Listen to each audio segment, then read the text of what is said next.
Hello and welcome, I am Gar1onriva's and this is my review of Pokémon Origins. Before you get excited, I don't plan on doing proper reviews for any other Pokémon stuff. I just felt that I had more to say about Origins than could be adequately expressed in a Pokésins episode. Add that to the fact that I didn't do a BTSF for Origins 4 as I see it more as a channel special than a normal episode, and I felt I had to do this review.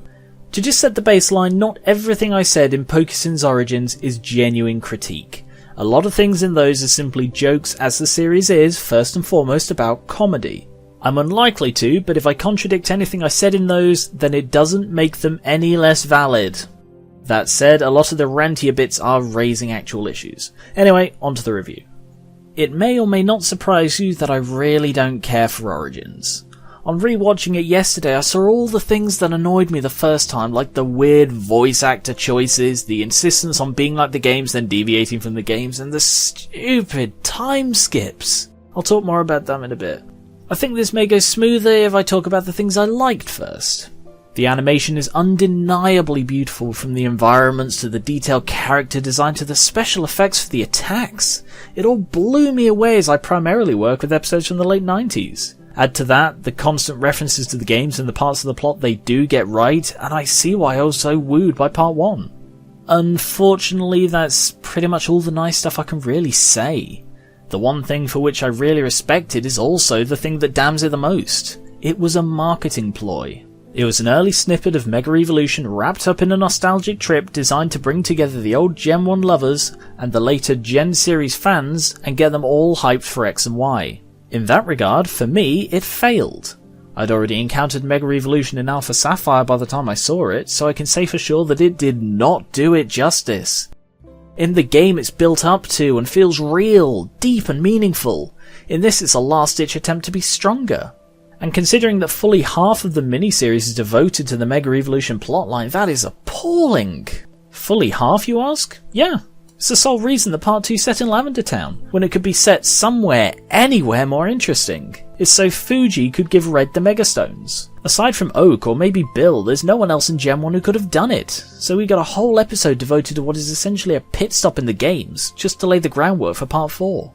On the topic of Part 4, I was shocked at how bad it was. Disappointing, more than anything. When you're done with Elite Four 5 minutes into the last episode in a series about the games, something fucked up. I know that his real challenge was Mewtwo, and that's why they blissfully glossed over the climactic fight with his rival, but what moron thought it'd be a good idea to spend the next 10 minutes as some kind of scavenging hunting thing before he faced Mewtwo? So little happens. At the beginning he beats the Elite Four, at the end he beats Mewtwo. The rest is dull filler. In the finale part. In a 4-part series. You don't need filler like, oh, my arm is broken, so is my Pokedex, in a 4-part series! It makes it boring.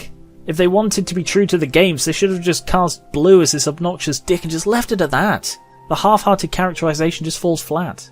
To be perfectly honest, the said could be same for every character in it. Red is a dumbass who just happens to wield this incredible power in such a casual way that it's a wonder there aren't more trainers as good as him. Oak's a prick. Simple as.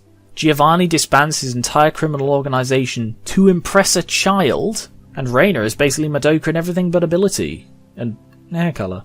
The exposition is sloppy at best and cringe-worthy at worst. Red finds out about the pewter gym because 2 girls wander past him in a museum, raving about how amazing gym leader Brock is. I mean, what?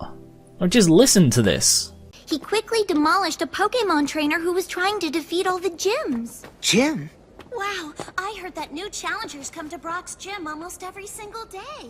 That's because the Pewter City gym leader Brock is super famous.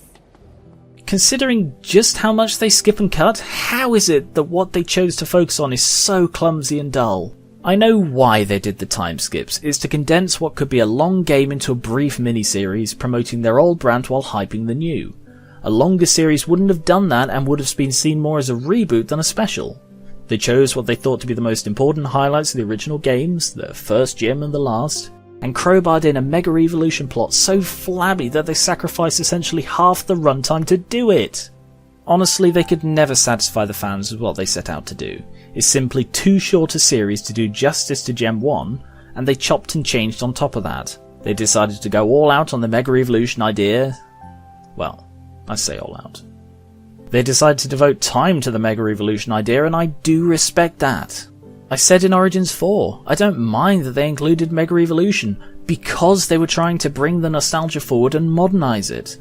I keep saying that adding new gens with more and more Pokemon will lead to an event horizon where it's too much to take in. Doing something like they did with Origins is what I see to be the way forward for the franchise. Unfortunately, this was a particularly clumsy, poorly written and frankly dull attempt at that, but I certainly don't begrudge them the attempt. If they do go on to do a Gen 2 version of Origins, what I'd like to see is the episodes following a subplot from the games with the gyms limited to the skip bits. I know that sounds weird, but if there's a central plot that goes through all the parts, it'll feel a hell of a lot more flowing than this stoppy-starty mess. Because that's what killed it for me. It had no central plot. It was 4 subplots that just happened to be in an order. You don't see much character growth and you don't actually see him get stronger. It happens off screen and then we get the next adventure. It didn't absorb me, and that's what disappointed me. Anyway, those are pretty much my thoughts on Pokémon Origins. If you thought the same or had a differing opinion, by all means tell me in the comments. Just be polite about it.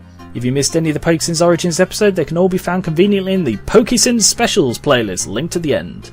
Thank you very much for watching, and I will catch you later.